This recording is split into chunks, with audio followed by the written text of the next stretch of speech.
Welcome to Selling in the Motor Trade, in association with Automotive Management and Simco Training. This is the weekly podcast where we share best practice, tips, and ideas on how to sell more cars, improve your service department, and generally put more profit into your dealership or dealer group.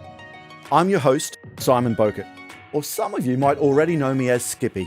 And firstly, I want to say thank you for taking the time to tune in.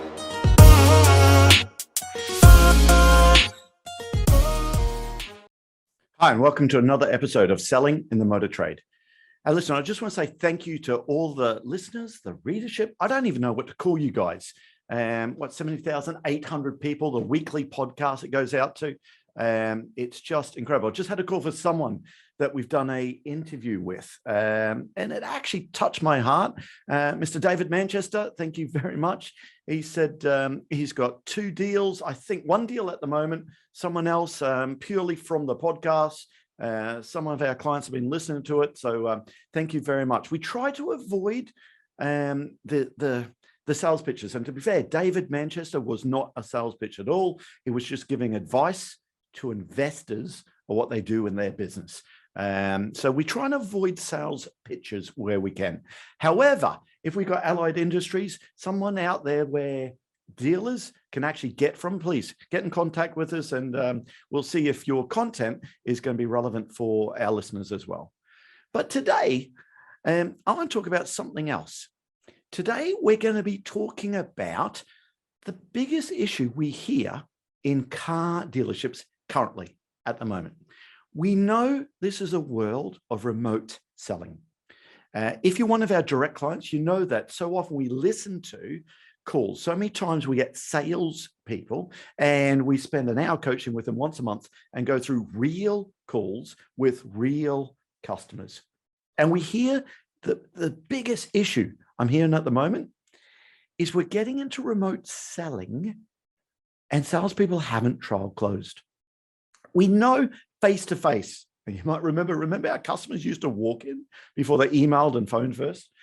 But we had to always, at the end of a demonstration drive, we wanted strong trial close questions. You know what it was like, something along the lines of, hey, if everything stacks up right, is this the car you'd like to be driving for the next 2 or 3 years? Well, listen, apart from the numbers, is there anything stopping you on owning this car? Or the old Panda one, do you like it? Do you like it enough to buy it? So what you're telling me is all we got to do is get the numbers right, and that's the car you'd like to go ahead with. There's lots of trial close questions. I think in our sales fitness first 90-day program, we talk about, I think it's 4 or 5 different trial closes. In our masterclass, we go up to 8 different trial closes to pick the right trial close for the right customer at the right time. But let me tell you something I'm hearing all the time in the remote world. It's just not happening. And sorry, that's a big statement. Now you're screaming at me and saying, well, my guys do. Oh, I definitely do if you're a salesperson. But make sure your team are doing it. Listening to the calls. I know that if you haven't got one of our systems that we use, but I know it's a pain in the bum to listen to call recording because you got to go through all the call recordings to get the 2 or 3 you want to do some coaching on. That's a shameless plug for our system and what we do there. You know that we can actually get just the sales calls on, service and after sales. And that's our core business. We do lots of that stuff. So shameless plug again, get in contact if you want to talk to us about how we can do that for your team. However, here's what I'm hearing all the time, that trial close. And I'm just going to give you some of the coaching we had with one of the people today we're doing those coaching calls on. He wasn't trial closing at all. There's no evidence of it. I said, well, listen, a trial close, if you don't trial close, you have to go directly to the final close. And the trial close question, all you're trying to do is separate the car from the money. Or if you're selling something else, in our world, we got to separate the product, the training contract that people are buying, away from how much they need to spend on it. Because you know what, if the product's not right, it doesn't matter how cheap it is. All we're doing is separating the car from the money. And all you're trying to do is flush out any possible objections about the vehicle that might come up before you get into the numbers. There's nothing worse than you're asking a closing question. You're trying to negotiate with the customer. You're trying to close them. And they say, well, yeah, but I'm not sure about the mileage. It's higher than what I hoped. I'm not entirely sure about that color. Well, I wish I had full leather interior, not half leather interior. That's stuff that you really want to flush out before you're at the closing point. And I want you to think about it this way. I said to a salesperson, are you married? He said, no, I'm not married. In a relationship? Can't remember if he was or wasn't, but it doesn't matter.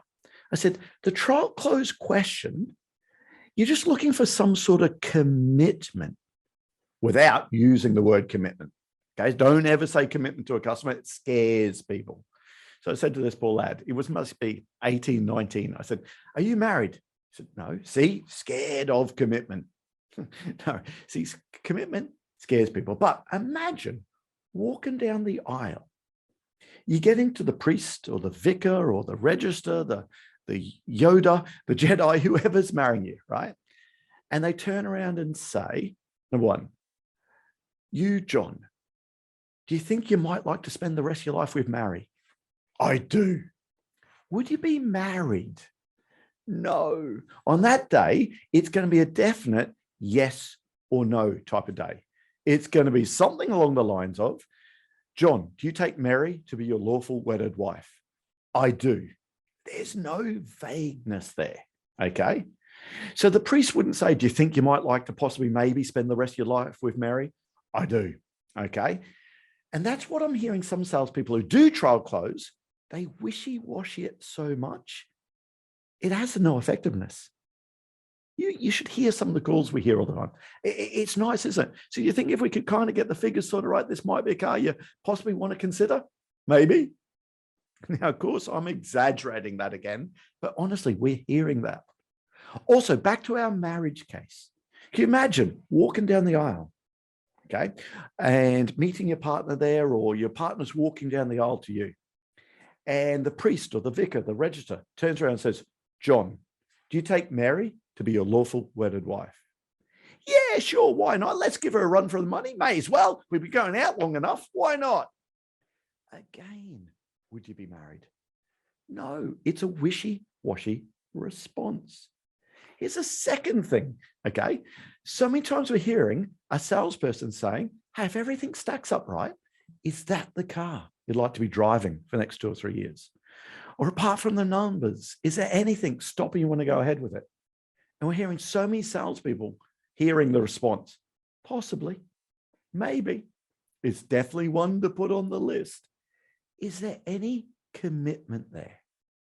No, it's what Neil Rimmer, a great head of business in the Swansway organization, said to me years ago. He said, Skippy, the salesperson's got false commitment.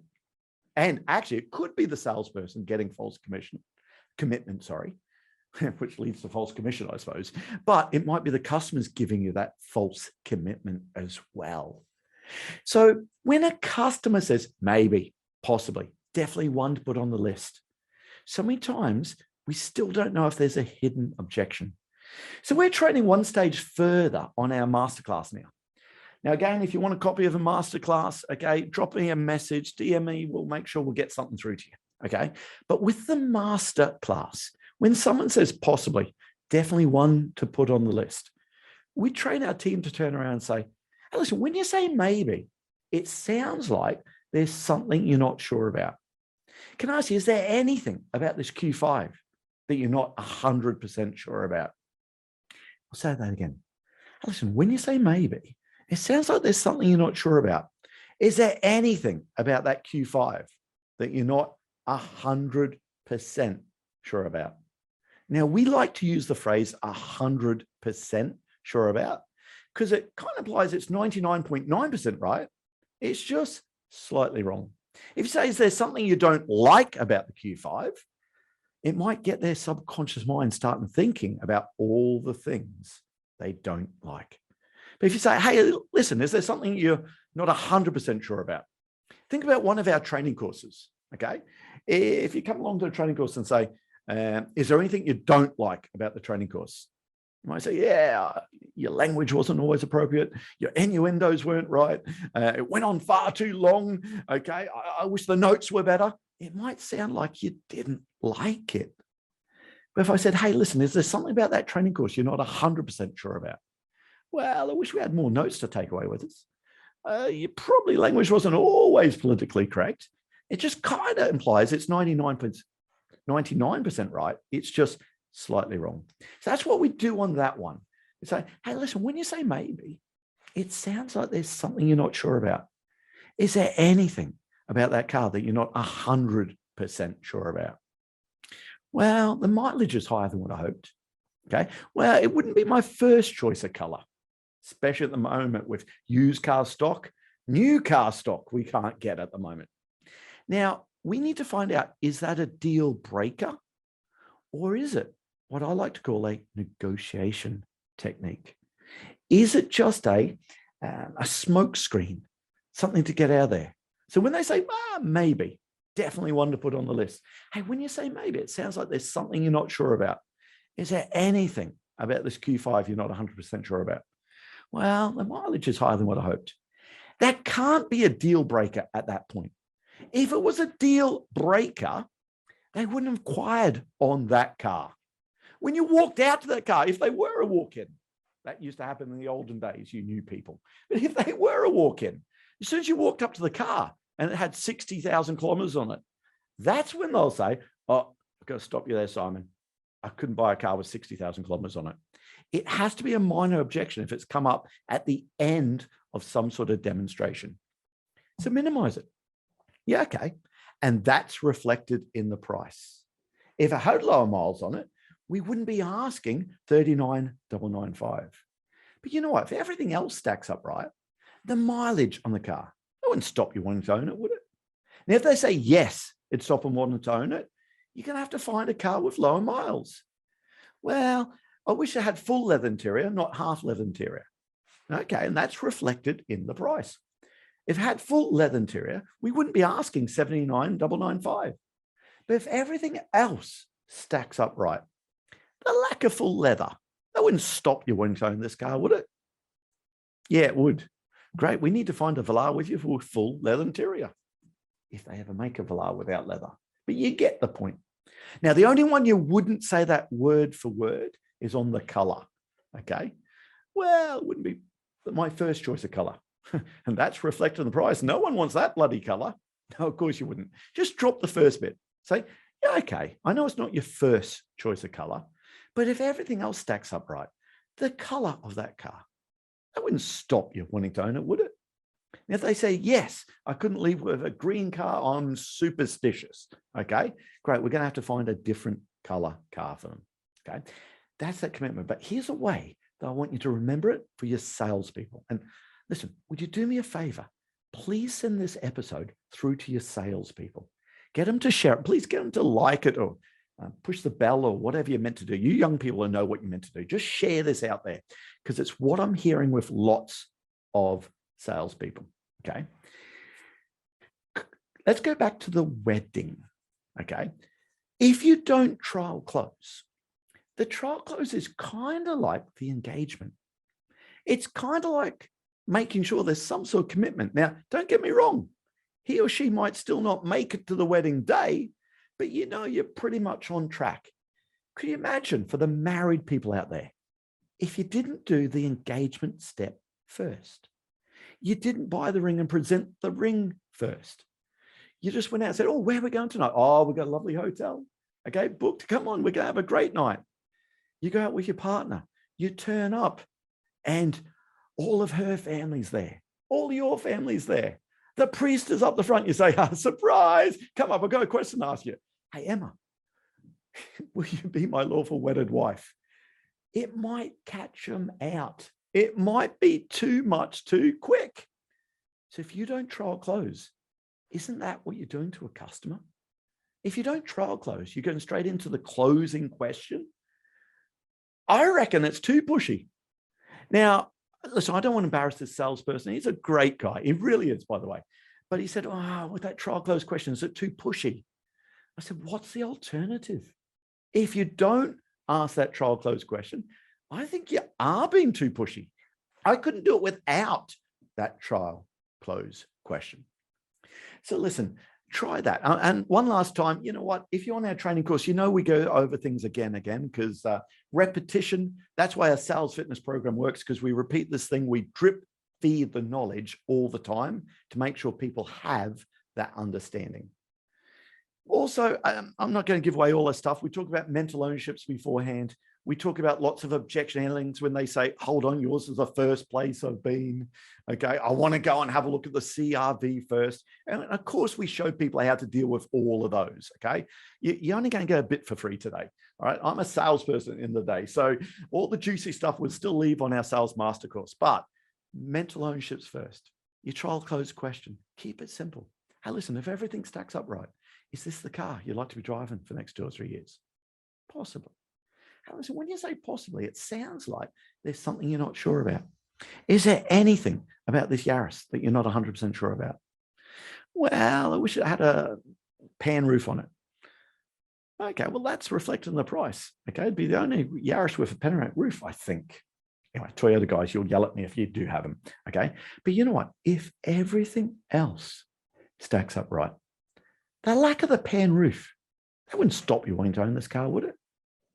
Not really. Great. Sounds like we found the right car for you. So I think what you're telling me is we just got to get the numbers right, and that's the car you'd like to order. So I think what you're telling me is we just got to get the numbers right, and that's the car you'd like to secure. So I think what you're telling me is we just got to get the numbers right, and that's the car you'd like to be driving for the next 2 or 3 years. Sales managers out there, please do me a favor.